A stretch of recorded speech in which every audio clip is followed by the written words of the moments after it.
Espero que se encuentren bien. Vamos a iniciar con la actividad del día de hoy. Antes de iniciar, me gustaría saber cómo están, cómo se encuentran,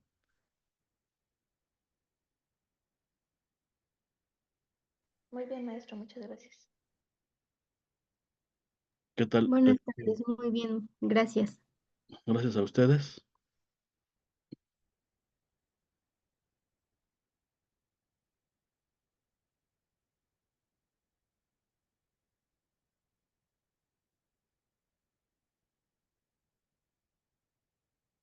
Bien, vamos a continuar. Vamos a hacer una pequeña actividad. Yo les voy a decir algunos personajes y ustedes tienen que dibujarlos. Y ya cuando finalicemos la actividad, ustedes me van a hacer favor de mostrarlo a través de sus pantallas lo que dibujaron, para hacer el inicio de la sesión que hoy nos corresponde. ¿Estamos listos?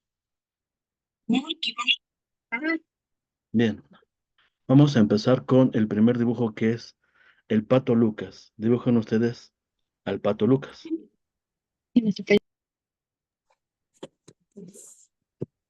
¿Cómo recuerdan ustedes al Pato Lucas?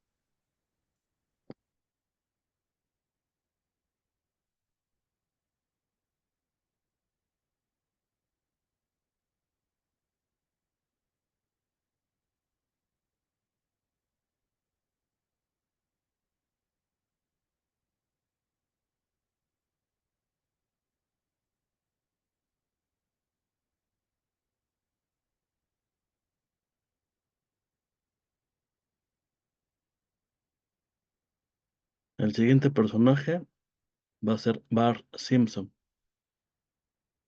El siguiente personaje que ustedes van a dibujar.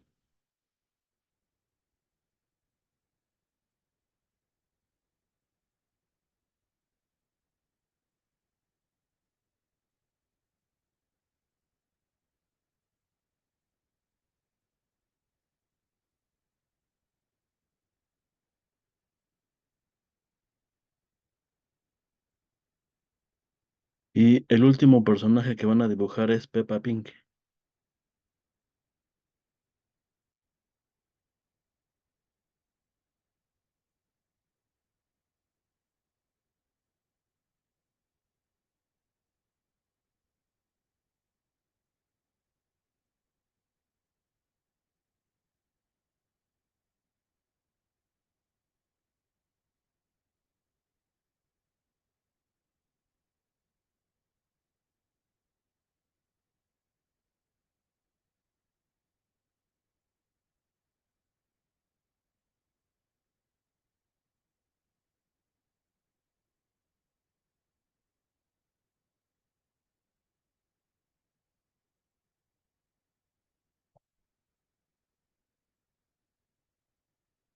Ustedes me dicen cuando ya hayan terminado los tres personajes. Vamos a hacer uso de su memoria de largo plazo, corto y mediano. Listo, maestro, pero nada más es el rostro. Sí, lo que ustedes hayan dibujado. ¿Me muestras, Ana Laura, lo que dibujaste, por favor? Ok, ¿me acercas bien a Pato Lucas? ¿Dónde está? ¿Me lo muestras me lo señalas, por favor?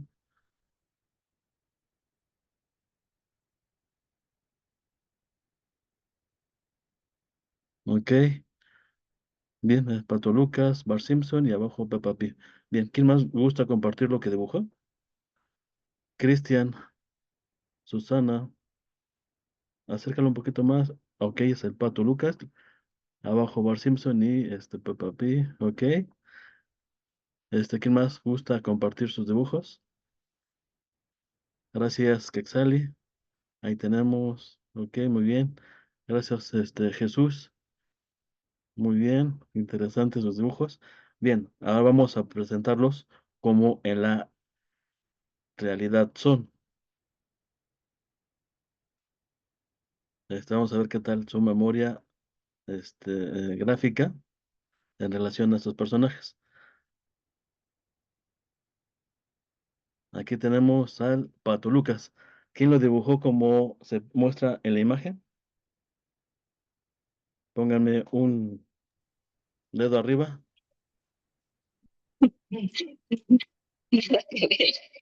Ok, muy bien, gracias. Ana Laura. Vamos con el siguiente personaje que es un poco polémico por la manera en que obviamente nos lo presenta. Aquí tenemos a Bart Simpson, su típico peinado del Bart Simpson, ojos saltones. Y curiosamente, ahorita tiene las manos ocultas, pero el creador de esta caricatura, nada más los dibujó con 4 dedos. Y vamos con la última, que es Peppa Pig. Aquí tenemos a este personaje que también es algo interesante si lo empezamos a estudiar desde el punto de vista educativo, qué tanto es interesante estos personajes. Bien, vamos a continuar con el siguiente ejercicio. Ven cómo tengo los dedos, dedo meñique y dedo gordo de la mano derecha. Y cambio, cambio, cambio.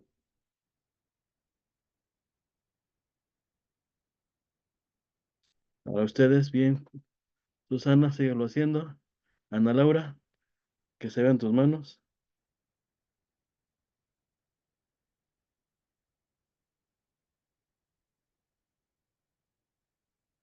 Bien. Inhalamos. Exhalamos muy lentamente. Vuelvo a inhalar. Exhalamos muy lentamente. Entrelazo los dedos como si me fuera a levantar y me estiro. Estírense, estiren piernas, hombros, brazos, eso. Y volvemos a inhalar, exhalar. Inhalamos profundo, exhalamos. Inhalamos profundo, exhalamos. Muy bien. En relación a la clase pasada, ¿tienen ustedes alguna duda? ¿Algo que quieran comentar?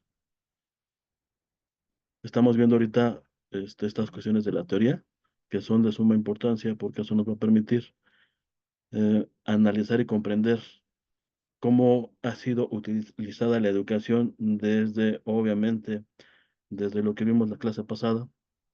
¿Recuerdan ustedes a Pierre Bourdieu? ¿Recuerdan ustedes a los otros autores, Althusser? ¿Tienen alguna eh, pregunta, alguna duda o algo que nos quieran compartir?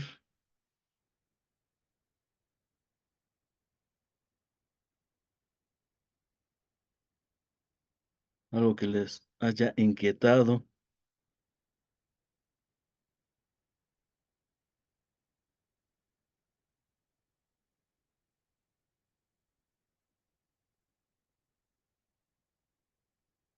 algo en relación a esto que estoy comentando, yo les preguntaría, hemos escuchado hablar de derecha, izquierda y cuestiones centrales. Hemos escuchado también manifestaciones de ciertos grupos, minoritarios que salen a las calles a protestar. Yo les pregunto, solamente como pregunta, eh, ¿ustedes creen eh, que tiene alguna razón de ser que a la sociedad en general sea dividida por segmentos? Y eso, ¿ustedes por qué creen que pueda ocurrir esto que estoy mencionando?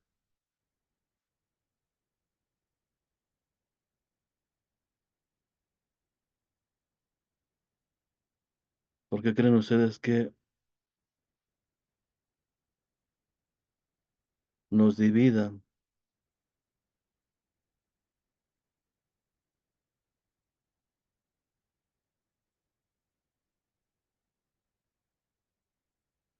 ¿Tienen alguna idea? Sí, Por Susana.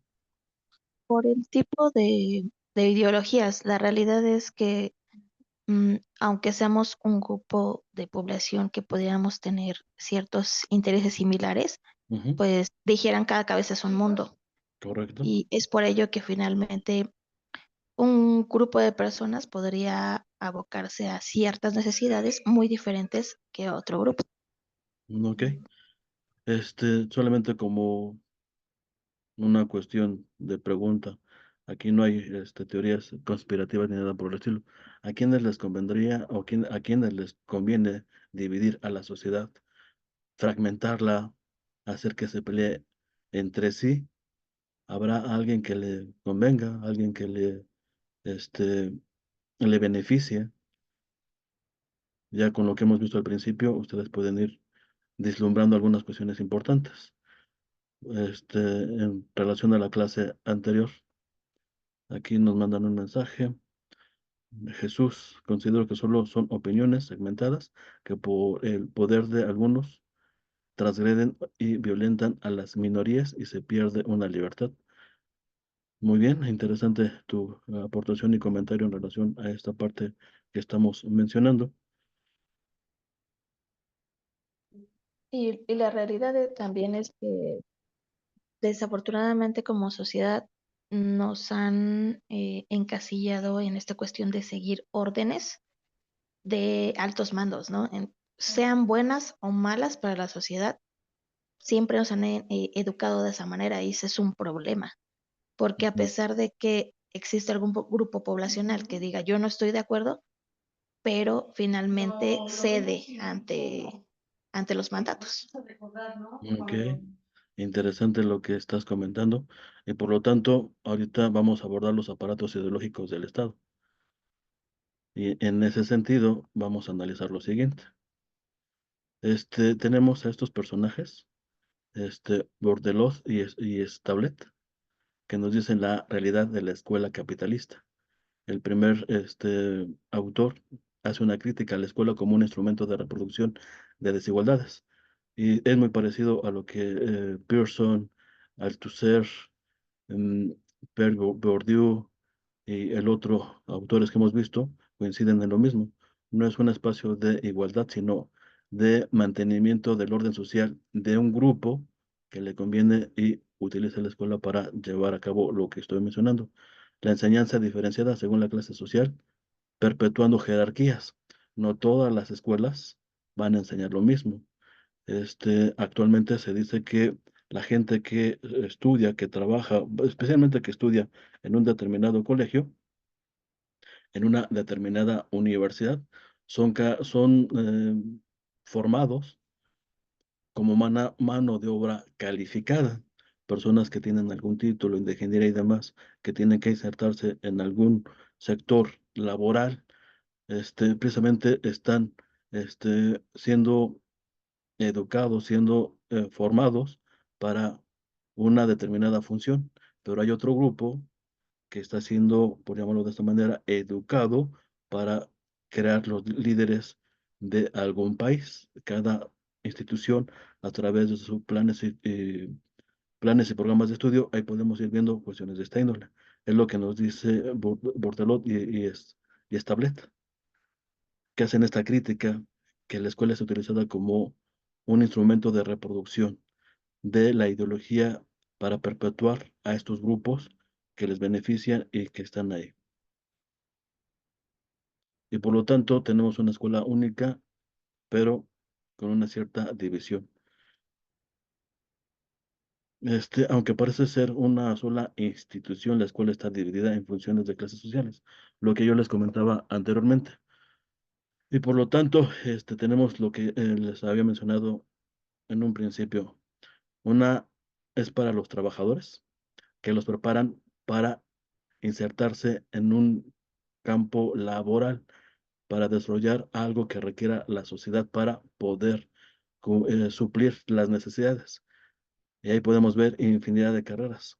Pero la otra es para formar futuros dirigentes, que probablemente son grupos hegemónicos que crean las escuelas para ir formando a los futuros líderes, futuros hasta políticos y demás. Y por lo tanto la crítica de los anteriores este, autores, Bordolot y Establez, es lo que hacen mención sobre estas dos escuelas. Pareciese que fuese una, pero a través de sus planes y programas de estudio, a través de cómo van desarrollando el contenido mismo, se pueden ver que uno es preparado para suplir las necesidades de una sociedad y el otro para dirigirla. Y ustedes pueden ver esto que estoy mencionando en cómo está dividida la escuela. Ustedes cuando entran este, a una escuela pueden ver cómo están acomodadas este, las sillas, las mesas. Ustedes cuando van a algún lugar, cuando tienen oportunidad ustedes de ir a una empresa, cómo están acomodadas las mesas, cómo están acomodadas los espacios, pero cuando vemos otro tipo de,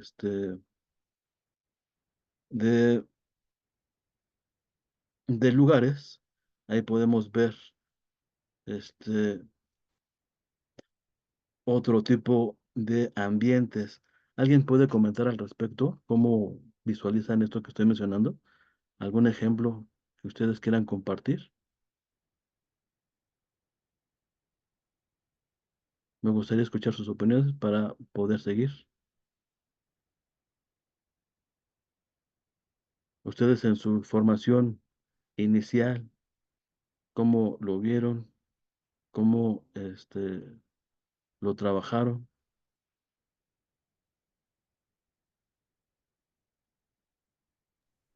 ¿No tendría que ver un poco esta cuestión de la educación pública y la educación privada?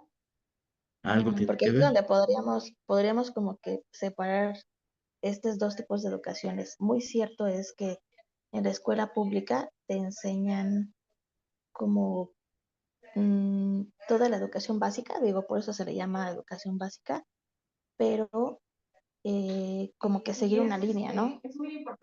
No hay un impulso para que tú puedas decir, ah, ok,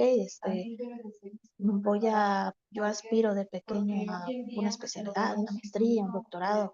Ajá, Realmente siempre termina la secundaria y la prepa, yo me acuerdo, mi educación fue así, pública, era esta cuestión de mientras que termines la secundaria ya puedes trabajar o ya puedes sí, aspirar a tener un empleo, ¿no? ajá. Y Pero ahorita, sí, te perdón. escucho, te escucho, te escucho. Y la educación privada lo que a lo mejor podría aportar extra es esta cuestión de poder generar un juicio propio, los alumnos en decir, si quiero, no quiero, quiero aprender más, a lo mejor, y proporcionarles herramientas extra todavía. Ok, muy bien. Por eso están las escuelas técnicas como un ejemplo palpable en relación a lo que acabas de comentar. Y por ende, ahí podemos ver que los tecnológicos, los bachilleratos técnicos, tienen peculiaridades muy semejantes a lo que nos acabas de mencionar. Y por lo tanto, ahí podemos ver aspectos de suma importancia en relación a quienes se les da una determinada educación. El grosor de la población que em, al grosor de la población, eh, qué tipo de educación recibe, qué tipo de educación recibe. Y en relación a esta parte que ahorita nos acabas de comentar, les quiero compartir la siguiente presentación. Permítanme tantito, déjenme hacerla.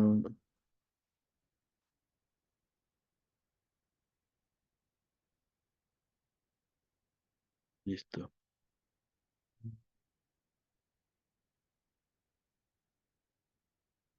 Permítanme tantito.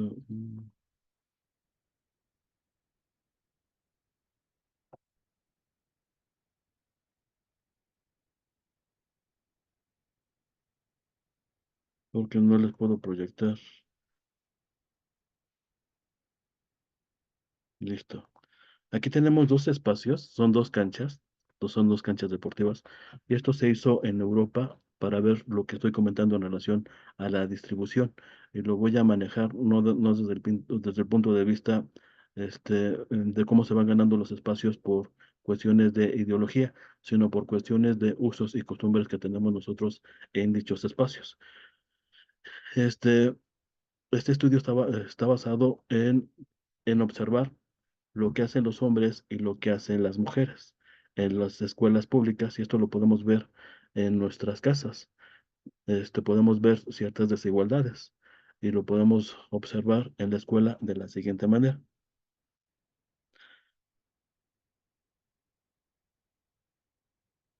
Las líneas eh, rojas que tengo en esta cancha es como los hombres ocupan el espacio público, especialmente dentro de las escuelas.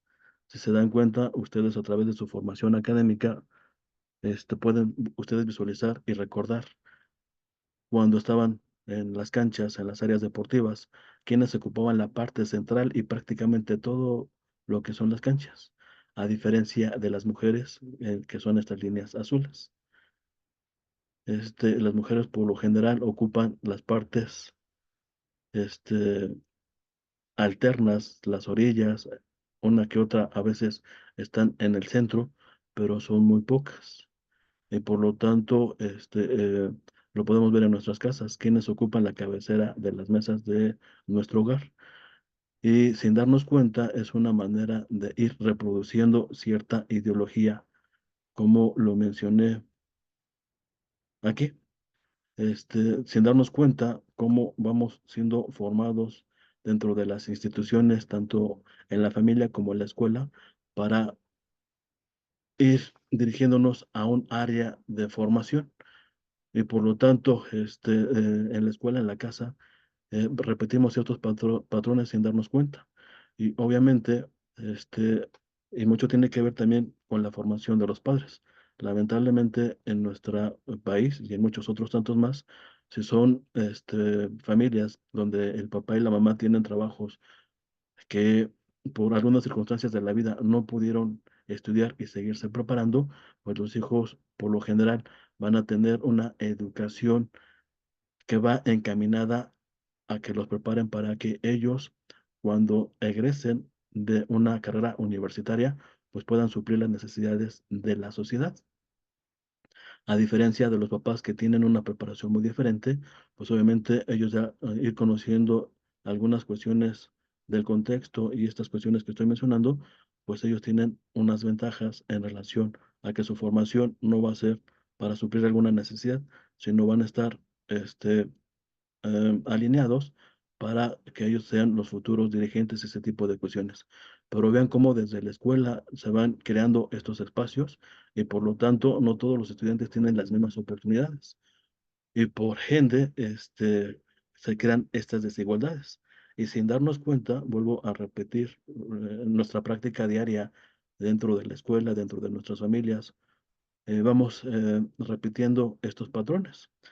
A quienes les conviene que repitamos estos patrones, pues a un grupo determinado que está en la cúpula, que tiene el control y no le va a interesar que nosotros desarrollemos la crítica, un discurso contestatario, porque obviamente eso va a crear incomodidad, va a hacer que nosotros estemos inconformes y por eso a través de la historia podemos ver muchos movimientos sociales, por lo que estoy comentando en relación a las inconformidades y por qué algunos tienen privilegios y otra gran mayoría está en situaciones de pobreza o estancados y cuestiones de esa índole. Y por lo tanto, las clases sociales y las cuestiones escolares.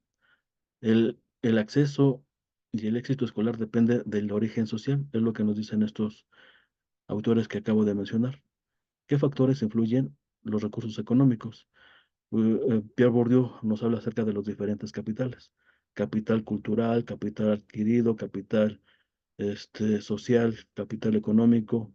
Y por lo tanto, si tenemos a familias donde los papás estudiaron, ya tienen ventaja porque en sus casas van a tener una biblioteca, van a tener más libros, van a platicar de muchas cosas que pasan en el contexto local, estatal, nacional e internacional. Y es ahí donde van a verse el lenguaje, los hábitos, los conocimientos previos. el acceso mismo a diferentes cuestiones de diversión, eh, de el Internet tan solo. Este, en nuestro estado, por ejemplo, en nuestro estado es un estado que ya está creciendo mucho en cuestión de la población, pero es increíble que todavía un gran sector de nuestro estado que no tenga acceso al Internet. Ya ahorita muchas cosas nos podemos informar a través de las redes sociales, a través del Internet, pero en nuestro estado, por múltiples razones y circunstancias, una población que tiene poco acceso a los medios de comunicación, pues lamentablemente puede tener acceso a o aparatos abiertos, señales abiertas, donde ciertos grupos van a estar ahí metiendo noticias y van a estar manipulando las cosas. Y no van a poder contrastar de lo que está pasando a nivel nacional e internacional. ¿Qué dicen qué dice España, qué dicen otros países acerca de lo que está pasando en nuestro país? Como no tienen gran difusión de noticias y ese tipo de aspectos, pues tarde o temprano va a influir en lo que estamos comentando. Y es ahí donde pues los hábitos que tienen estos grupos pueden ayudar a que tengan más ventajas sobre los demás. Tan solo el lenguaje, una persona que lee, no voy a hablar de escuela, sino que tiene gusto por leer, su lenguaje es más rico, va a tener la oportunidad de pronunciar, va a tener la oportunidad de conocer infinidad de cosas, porque el lenguaje a través de la lectura, a través de las cuestiones académicas, le va a permitir y tener acceso a un vocabulario más amplio, más grande. Va a conocer otros usos, otras costumbres, objetos, aparatos y demás. Y la gente que no tiene acceso al capital cultural, pues va a tener un lenguaje pobre, hábitos que pueden poner en riesgo su salud. Ahorita ustedes están viendo en sus unidades donde están trabajando qué es lo que está prevaleciendo en nuestro estado, qué tipo de enfermedades que en un momento cuando ustedes estudian la movilidad que ocurre en determinado lugar, hay muchas acciones que se pueden prevenir. Este, pero lamentablemente al tener un capital cultural bajo, hasta cierto punto pobre, pues no me va a permitir discernir y escoger. Tomo agua, tomo leche, tomo café, tomo cerveza, tomo alcohol, o tomo refresco. Entonces, por muchas de las cuestiones, este, de lo que está pasando en nuestro país es precisamente porque este capital no es el adecuado para accesar a actividades que nos permitan prevenir y no consumir lo que a veces en la televisión nos promocionan. Y por lo tanto, las expectativas familiares, cuando se tiene un capital cultural bajo, pues no son muy grandes. A diferencia, cuando tienes un capital cultural más amplio, pues ya no te conformas con terminar una licenciatura. Ya ustedes, por ejemplo, están buscando ya un posgrado que cuando ustedes terminen los va a recategorizar y van a tener otro tipo este, de sueldos, otro tipo de oportunidades y demás. Y eso, en relación a lo que comento, a veces, si no hacemos uso de nuestra conciencia, pues se pierde la cuestión de ayudar al prójimo y únicamente se queda esta cuestión de la meritocracia. Y esto obviamente oculta las desigualdades estructurales que anteriormente ya había mencionado. Entonces, los recursos económicos te da acceso a ampliar tu capital cultural, ampliar tu capital social. Entre más amigos tengamos, entre más conocidos tengamos en diferentes esferas, pues obviamente cuando se nos presente alguna situación podemos recurrir a ellos, pero el desarrollo de nuestra personalidad va encaminado al capital cultural, porque eso nos va a quitar la timidez, nos va a quitar hasta cierto punto las limitaciones para acercarnos a otras personas, a otros espacios, poder convivir con otro tipo de personas, aunque no concordemos con las ideas, pero esto nos permite podernos integrar y conocer ese tipo de espacios, a tener acceso a otro tipo de comida, tener acceso a otras, poder viajar y poder conocer otros contextos, otras culturas, pues amplía el capital cultural y eso nos permite este, buscar mejores condiciones para nosotros y para la familia. ¿Tienen alguna pregunta?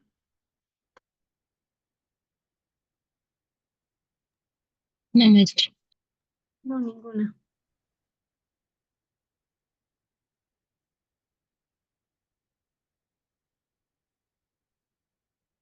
¿Ven ustedes la importancia de lo que es la educación para poder salir de la situación en la que nos encontramos? Anteriormente había mucha movilidad social. ¿Qué significa la movilidad social? Lo siguiente, la movilidad social significaba de que si tú tienes acceso a estudiar una educación superior, dejabas de ser un ciudadano y te convertías en lo que estudiaste, ya sea médico, enfermera, abogado, ingeniero y demás. Y había una movilidad importante.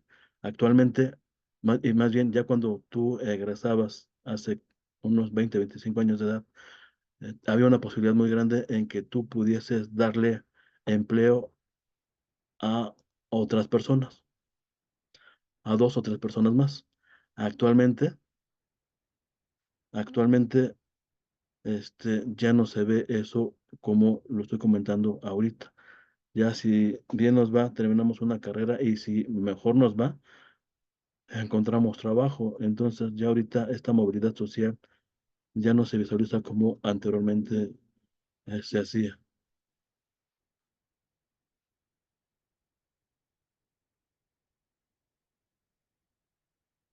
Y por lo tanto, podemos encontrar dos redes de escolarización. La red popular, que bien lo mencionaba Susan, y la red elitista. Y por lo tanto, la educación popular es una educación técnica, corta, enfocada en la disciplina y en la obediencia. Por eso las escuelas tienen desde el lunes cívico, eh, el pase de lista, el de las reglas en ocasiones son un tanto estrictas, pero la red elitista tiene una educación más prolongada y aquí viene algo que es importante hacer mención, el pensamiento, desarrollan un pensamiento crítico y los van preparando para ser líderes en cualquier esfera donde ellos se insertan. Y por lo tanto, esta división de fuerzas no son visualizadas en las estructuras sociales a simple vista porque están hasta cierto punto clamofagiadas, están hasta cierto punto ocultas. Entonces tenemos estas dos redes para la población en general y para un cierto determinado grupo.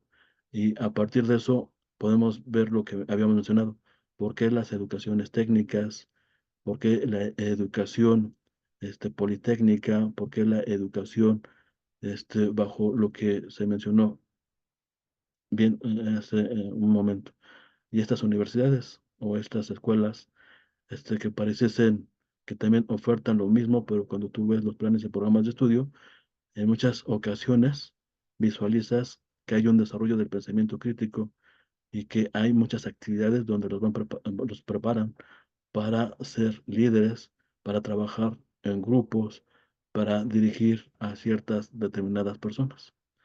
Y ahí podemos visualizar el tipo de primarias, de secundarias, obviamente de bachilleratos y de universidades.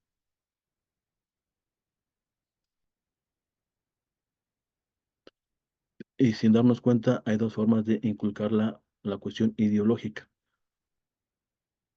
Y vuelvo a hacer mención, la escuela como transmisora de ideología dominante. El contenido curricular nos dan como contenidos valores, historia, lenguaje, alineados a un sistema. Y el otro disciplinar disciplina escolar son las conocer jerarquías. Ya estamos a punto de terminar esta primera sesión. No sé si tengan alguna duda, algún comentario, para que cuando termine esta sesión regrese a este punto para explicar la escuela como transmisora de ideología dominante. a través del contenido y a través de la disciplina y los controles simbólicos como Pierre Bourdieu nos mencionaba. Vean ustedes, lo dejo como reflexión. ¿En cuánto tiempo nos conectamos cuando termine la sesión? ¿De manera inmediata? ¿Les parece bien? Sí, maestro. Bien, Sí. entonces queda como ahorita reflexión el contenido curricular, cómo nos inculcan valores, historia, lenguaje alineados a un sistema. En la cuestión disciplinar, llegar a una hora, los exámenes para qué sirven, las jerarquías, preparación para el trabajo asalariado, a través de los controles simbólicos que evitan el cuestionamiento del sistema. Lo dejo como reflexión y cuando termine esta sesión, regresamos de manera inmediata con el mismo link, por favor.